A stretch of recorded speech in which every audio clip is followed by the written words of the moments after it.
जिन लोगों ने अल्लाह के रूबरू हाजिर होने को झूठ समझा वो घाटे में आ गए, यहां तक कि जब उन पर क़यामत नागहां आ मौजूद होगी तो बोल उठेंगे कि हाय उस कोताही पर अफसोस है जो हमने क़यामत के बारे में की। और वो अपने अमाल के बोझ अपनी पीठों पर उठाए हुए होंगे। देखो जो बोझ ये उठा रहे हैं बहुत बुरा है। और दुनिया की जिंदगी तो एक खेल और मशगला है, और बहुत अच्छा घर तो आखिरत का घर है, यानी उनके लिए जो अल्लाह से डरते हैं। क्या तुम समझते नहीं? हमको मालूम है ए नबी कि इन काफिरों की बातें तुम्हें रंज पहुंचाती हैं, मगर ये तुम्हारी तकजीब नहीं करते बल्कि जालिम अल्लाह की आयतों से इनकार करते हैं। और तुमसे पहले भी पैगंबर झुटलाए जाते रहे तो वो तकजीब और ईजा पर सब्र करते रहे, यहां तक कि उनके पास हमारी मदद पहुंचती रही, और अल्लाह की बातों को कोई भी बदलने वाला नहीं। और तुमको पैगंबरों के अहवाल की खबरें पहुंच चुकी हैं तो तुम भी सब्र से काम लो।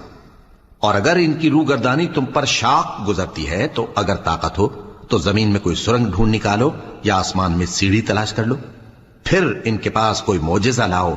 और अगर अल्लाह चाहता तो सबको हिदायत पर जमा कर देता, बस तुम हरगिज नादानों में ना होना। बात यह है कि हक को कबूल वही करते हैं जो सुनते भी हैं, और मुर्दों को तो अल्लाह क़यामत ही को उठाएगा, फिर उसी की तरफ लौट कर जाएंगे। और कहते हैं कि उन पर उनके परवरदिगार के पास से कोई निशानी क्यों नाजिल नहीं हुई। कह दो कि अल्लाह निशानी उतारने पर कादिर है, लेकिन अक्सर लोग नहीं जानते। और जमीन में जो चलने फिरने वाला हैवान या अपने परों से उड़ने वाला परिंदा है उनकी भी तुम लोगों की तरह जमाते हैं। हमने किताब यानी लौहे महफूज में किसी चीज के लिखने में कोताही नहीं की। फिर सब अपने परवरदिगार की तरफ जमा किए जाएंगे।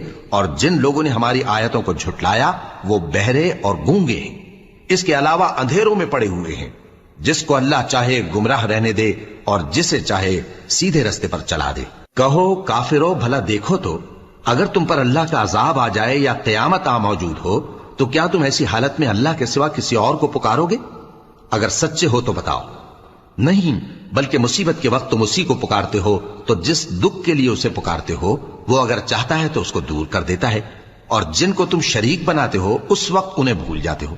और हमने तुमसे पहले बहुत सी उम्मतों की तरफ पैगंबर भेजे, फिर उनकी नाफरमानियों के सबब हम उन्हें सख्तियों और तकलीफों में पकड़ते रहे ताकि आजिजी करें।